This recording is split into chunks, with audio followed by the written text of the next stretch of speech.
नमस्कार, आप देख रहे हैं 7C हिमाचल आजकल और मैं हूं दीक्षा कोहली। खबरों की ओर रुख करने से पहले नजर डालते हैं अब तक की मुख्य सुर्खियों पर। हमीरपुर दौरे के दौरान मुख्यमंत्री प्रेम कुमार धूमल ने किए कई ताबड़तोड़ उद्घाटन व शिलान्यास। कहा, प्रदेश हर क्षेत्र में अग्रणीय बनकर है उभरा।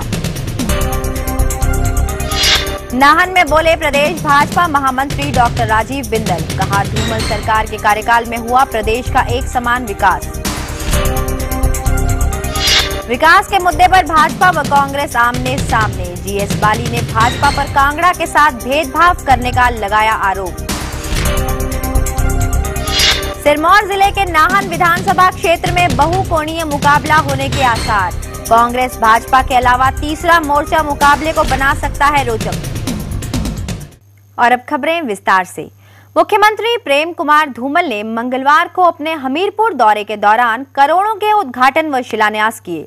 मुख्यमंत्री ने हमीरपुर में सॉल्ट बोरवेल टैंक का शिलान्यास और अणु में सिंथेटिक ट्रैक का उद्घाटन कर इसे जनता को समर्पित किया। इसके अलावा मुख्यमंत्री ने चीनी कंपनी द्वारा स्कूलों में संचालित की जाने वाली ई होप कंप्यूटर शिक्षा कार्यक्रम का भी शुभारंभ किया। इस मौके पर मुख्यमंत्री ने कहा कि सरकार ने अपने 4.5 साल के कार्यकाल में विकास के नए आयाम स्थापित किए हैं। सरकार के प्रयासों से हिमाचल शिक्षा सहित हर क्षेत्र में अग्रणी बनकर उभरा है। मुख्यमंत्री प्रेम कुमार धूमल अपने एक दिन के दौरे के लिए हमीरपुर पहुंचे। यहां उन्होंने करोड़ों के उद्घाटन व शिलान्यास किए। उन्होंने हमीरपुर शहर के लिए 65 करोड़ रुपए की लागत से बनने वाले सॉल्ट बोरवेल टैंक का शिलान्यास किया। मुख्यमंत्री ने चीनी कंपनी द्वारा स्कूलों में संचालित की जाने वाली ई होप कंप्यूटर शिक्षा कार्यक्रम का भी शुभारंभ हमीरपुर स्कूल में किया। इसके तहत जिला हमीरपुर के 40 स्कूलों को कंपनी द्वारा 2 कंप्यूटर और इंटरनेट डाटा कार्ड भी वितरित किए गए। इस मौके पर मुख्यमंत्री धूमल ने कहा कि प्रदेश शिक्षा सहित सभी क्षेत्रों में अग्रणी बनकर उभरा है। उन्होंने कहा कि चीनी कंपनी द्वारा शुरू किए गए ई होप कार्यक्रम से स्कूलों में कंप्यूटर शिक्षा को बढ़ावा मिलेगा।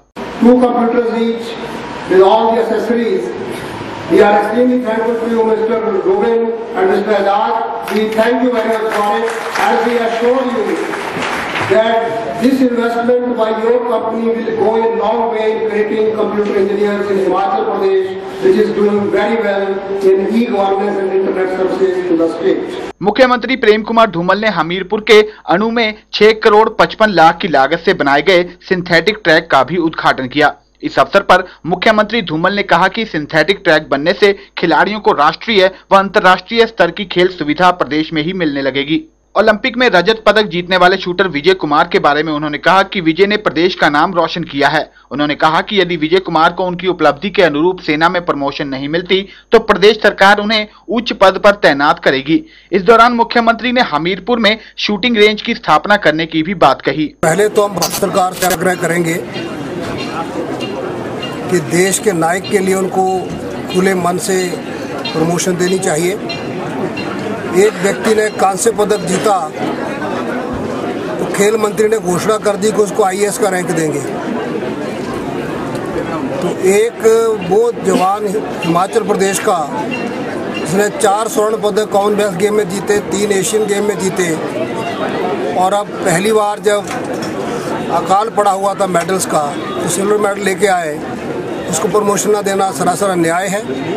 इसलिए मैं लिख भी रहा हूँ भारत सरकार को कि इसके साथ न्याय किया जाए और उसके बाद जो स्थिति होगी प्रदेश सरकार पूरी मदद करने के लिए हमेशा उसके लिए तैयार रहेगी। और शूटिंग का एक शूटिंग रेंज हमने शिमला के इंडोर स्टेडियम में स्थापित कर दिया है। हम एक शूटिंग रेंज हमीरपुर में भी स्थापित करेंगे। प्रदेश में आगामी चुनाव को देखते हुए मुख्यमंत्री द्वारा विभिन्न क्षेत्रों का दौरा किया जा रहा है। जसवीर कुमार, 7C हिमाचल आजकल, हमीरपुर।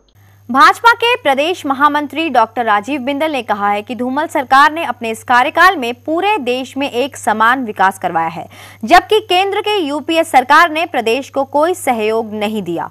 डॉक्टर राजीव बिंदल नाहन विधानसभा क्षेत्र के तहत कोलर में चप्पा चप्पा भाजपा अभियान की शुरुआत करवाने के बाद उपस्थित जनसमूह को संबोधित कर रहे थे। उन्होंने कहा कि इस अभियान के तहत भाजपा जहां अपनी उपलब्धियां आम जनता तक पहुंचाएगी, वहीं केंद्र सरकार की नाकामियों को भी उजागर किया जाएगा। भाजपा के प्रदेश महामंत्री डॉक्टर राजीव बिंदल ने नाहन विधानसभा क्षेत्र के तहत कोलर में चप्पा चप्पा भाजपा कार्यक्रम की शुरुआत की। इस अवसर पर मौजूद जनसमूह को संबोधित करते हुए उन्होंने कहा कि धूमल सरकार ने अपने इस कार्यकाल में पूरे प्रदेश में एक समान विकास करवाया है, जबकि केंद्र की यूपीए सरकार ने प्रदेश को कोई सहयोग नहीं दिया। उन्होंने कहा कि चप्पा चप्पा भाजपा कार्यक्रम के तहत भाजपा जहां अपनी उपलब्धियां आम जनता तक पहुंचाएंगी, वहीं केंद्र सरकार की नाकामियों को भी उजागर किया जाएगा। उन्होंने कहा कि केंद्र सरकार के कारण ही आज महंगाई सर चढ़कर बोल रही है और आम जनता का जीना दूभर हो गया है। चप्पा चप्पा अभियान सिरमौर जिला के कोलर पंचायत से शुरू किया है और वो पंचायत जहां पर पार्लियामेंट के चुनाव में सर्वाधिक लीड भारतीय जनता पार्टी को मिली थी, उस पंचायत से शुरू किया बड़े जोरदार तरीके के साथ। जनता के जहन में जा रही है जो अति महत्वपूर्ण है, ये जो कांग्रेस के नेता कई जगह जमावड़ा करके और रैली करने का प्रयास कर रहे हैं, आज जनता इनसे जानना चाहती है कि महंगाई के बारे में आप जवाब दें। तक की केंद्र की कांग्रेस की यूपीए की सरकार, जिसमें हिमाचल प्रदेश के दो बड़े बड़े मंत्री वो कहते थकती नहीं है कि महंगाई हमसे रुकती नहीं है। भाजपा ने विधानसभा चुनाव के लिए अपने कार्यकर्ताओं को गांव-गांव भेजकर प्रचार अभियान शुरू कर दिया है। प्रचार सामग्री से लैस कार्यकर्ता घर घर दस्तक दे रहे हैं। इस तरह प्रचार के मामले में भाजपा अन्य दलों से आगे निकलती जा रही है। सतीश शर्मा, नाहन 7C हिमाचल आजकल। चुनाव नजदीक आते देख कांग्रेस व भाजपा एक दूसरे को घेरने में लगी हुई है। दोनों पार्टियां एक दूसरे पर प्रदेश के विभिन्न क्षेत्रों की अनदेखी के आरोप लगा रही है। अब दोनों पार्टियां कांगड़ा में विकास के मुद्दे पर आमने सामने आ गई हैं। एक और जहां कांग्रेस के वरिष्ठ नेता जीएस बाली ने भाजपा पर कांगड़ा से भेदभाव के आरोप लगाए हैं, वहीं उद्योग मंत्री किशन कपूर का कहना है कि चुनाव समीप देख कांग्रेसी नेताओं को कांगड़ा की याद आने लगी है। उन्होंने दावा किया है कि भाजपा सरकार ने अपने कार्यकाल में कांगड़ा में विकास कार्यों को गति दी है। वरिष्ठ कांग्रेसी नेता जेएस बाली ने कहा है कि प्रदेश सरकार कांगड़ा के साथ भेदभाव कर रही है। उन्होंने कहा कि भाजपा के कार्यकाल में कांगड़ा में विकास कार्य पूरी तरह से ठप पड़ गए हैं। बाली ने उद्योग मंत्री किशन कपूर पर भी आरोप लगाया कि वे अपने 4.5 वर्ष के कार्यकाल में जिला कांगड़ा में कोई भी बड़ा उद्योग स्थापित करने में असफल रहे हैं। इस सरकार की न तो कोई नीति रही, एक भी इंडस्ट्री मल्ज एरिया में नहीं आई है, एक नॉट ए सिंगल इंडस्ट्री इसका कांगड़ा डिस्ट्रिक्ट में एक भी इंडस्ट्री जो है वो नहीं आई। मैं जिसको इंडस्ट्री कहते हैं, जो छोटी कल को गिराट आ गया, इंडस्ट्री जो है जो जिसमें 5-6 करोड़ से ऊपर की इंडस्ट्री हो, वैसी कोई भी इंडस्ट्री कांगड़ा जिले में नहीं आई। उद्योग मंत्री यहाँ के हैं। वहीं उद्योग मंत्री किशन कपूर ने कहा कि जीएस बाली पूर्व कांग्रेस सरकार के समय में वीरभद्र के खास माने जाते थे। इसके बावजूद उन्होंने कांगड़ा में विकास की ओर कोई ध्यान नहीं दिया। अब चुनाव समीप आते देख उनको कांगड़ा की याद आने लगी है। किशन कपूर ने कहा कि भाजपा सरकार ने कांगड़ा में विकास कार्यों को गति दी है। सरकार ने कांगड़ा में बड़े पैमाने पर औद्योगिकरण की योजना तैयार की है और इसके लिए 15,000 कनाल भूमि का भी चयन कर लिया गया है। 2003 से लेकर 2007 तक ये मंत्री रहे, वीरभद्र सिंह के सेकंड लेफ्टिनेंट रहे। ये तो तब कोई उद्योग ला नहीं पाए और तब जो मतलब कांगड़ा की इनको याद नजर नहीं आई तक अब इनको चुनावों में याद आती है कि कांगड़ा की याद अब आने लगी जब चुनाव नजदीक आए।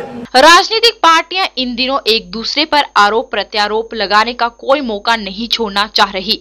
चुनावों को देख आने वाले दिनों में ये सिलसिला और भी बढ़ने की उम्मीद है।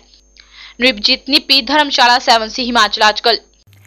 हमीरपुर के सांसद अनुराग ठाकुर ने मंगलवार को नैना देवी विधानसभा क्षेत्र का दौरा कर अनेक उद्घाटन व शिलान्यास दिए। अनुराग ठाकुर ने लखनऊ में संपर्क सड़क और स्कूल के नवनिर्मित 2 कमरों का उद्घाटन किया। उसके बाद उन्होंने कटवाड़ पंचायत में 2 पेयजल योजनाओं का शिलान्यास भी किया।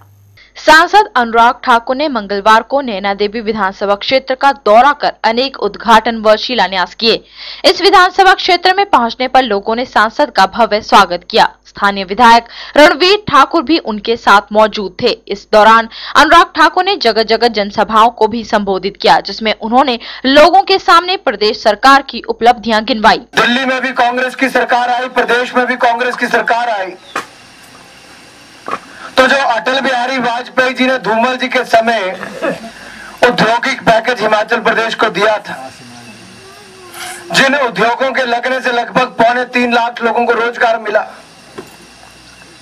उसकी समय सीमा बढ़ाई तो नहीं, उल्टा 2013 से कम करके उसको 2010 तक कर दिया। 47 में देश आजाद हुआ, 77 तक 30 साल इस देश और प्रदेश में कांग्रेस पार्टी की सरकारें रही, परंतु हिमाचल प्रदेश में आईपीएच डिपार्टमेंट नहीं बना, कोई स्कीम नहीं बनी।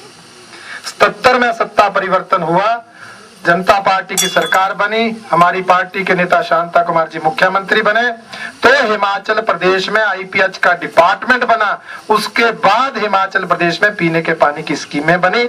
मुकेश राज, नैना देवी, 7C हिमाचल आजकल। मनाली के निकट सेरी नाला में बीते 3 अगस्त की रात को बादल फटने से सीमा सड़क संगठन की करोड़ों की मशीनरी बहने के लिए आखिर कौन जिम्मेवार है? ये सवाल आम लोगों के मन में उठ रहा है। बीआरओ ने अपने बाहंग कार्यालय के समीप व्यास नदी के तट पर करीब दर्जन वाहन और मशीनें रखी थी, जो कि इस बाढ़ की भेंट चढ़ गई। इसके अलावा बीआरओ के 2 पुल भी इस बाढ़ में बह गए थे। हालांकि बीआरओ इन वाहनों व मशीनों को कंडम बताकर अपना पल्ला झाड़ रहा है, लेकिन सवाल ये है कि यदि ये वाहन और मशीनें वाकई कंडम थी तो इनकी समय पर नीलामी क्यों नहीं की गई? ऐसा करने से इस नुकसान से बचा जा सकता था। मनाली के समीप सैरी नाला में बीते दिनों बादल फटने से बीआरओ को करोड़ों का नुकसान हुआ था। बाहंग स्थित कार्यालय के समीप व्यास नदी के तट पर बीआरओ ने करीब दर्जन वाहन व मशीनरी रखी हुई थी, जो कि बाढ़ की भेंट चढ़ गए थे। बताते हैं कि ये वाहन और मशीनरियां यहाँ पर काफी अरसे से बेकार पड़ी हुई थी और बीआरओ भी इनको कंडम बता रहा है। लेकिन सवाल ये है कि यदि ये वाकई कंडम थी तो इनकी समय पर नीलामी क्यों नहीं हुई? अब जो नुकसान हुआ है उसके लिए कौन जिम्मेवार है? उधर बीआरओ के अधिकारी इन वाहनों व मशीनों को बहने को हल्केपन से ले रहे हैं। और जो हमारे कुछ प्लांट्स और गाड़ियाँ थी जिसके असेसमेंट मैंने अभी किया नहीं है, मगर वो क्लास डी थी तो इतने इम्पोर्टेंट नहीं है। क्लास डी इक्विपमेंट थी जो हमने भांग डेट में रखा था। भांग डेट में पानी घुसने की वजह से कुछ इक्विपमेंट और क्लास डी इक्विपमेंट और प्लांट पानी में बह गया है। तो जो 7 मीटर विड्थ का रोड था वो अभी 1 से 3 मीटर पे रह गया, कहीं गया। और ये 4-5 जगहों पे जो रोड इरोशन हुआ है उसको सबसे पहले काम करना है। पहचान का जिसका बिल्कुल 1 मीटर का रोड स्ट्रेच बाकी है, इसको सबसे पहले प्रायोरिटी देनी है और इसको हम निकालेंगे। गौर हो कि सैरी नाला में बादल फटने से व्यास नदी में बाढ़ आ गई थी, जिसके चलते धुंधी पलचान में सीमा सड़क संगठन के 2 पुलों के साथ-साथ करोड़ों की यह मशीनरी भी बह गई थी। ऐसे में सवाल ये उठना लाजमी है कि आखिर लापरवाही से हुए इस नुकसान का जिम्मेवार कौन है और इसकी भरपाई कैसे होगी? 3 अगस्त को मनाली के निकट बादल फटने से व्यास नदी में बाढ़ आ गई थी, जिसके चलते करोड़ों रुपए का नुकसान हुआ था। सीमा सड़क संगठन के भांग स्थित कार्यालय के बाहर दर्जनों वाहन खड़े थे, वो भी बाढ़ की भेंट हो गए। इस मुद्दे पर सीमा सड़क संगठन के कमांडर का कहना है कि ये कंडम गाड़ियां थी और इनके व्यास में बह जाने से संगठन को कोई भी फर्क नहीं पड़ता है। जो नुकसान हुआ है उसकी भरपाई कौन करेगा, इसकी जिम्मेवारी किसकी बनती है? मनाली से हिमाचल आजकल के लिए राजगढ़। 7C हिमाचल आजकल में खबरों का सिलसिला जारी है। फिलहाल वक्त हो चला है एक छोटे से ब्रेक का। आप बने रहिए 7C हिमाचल आजकल के साथ।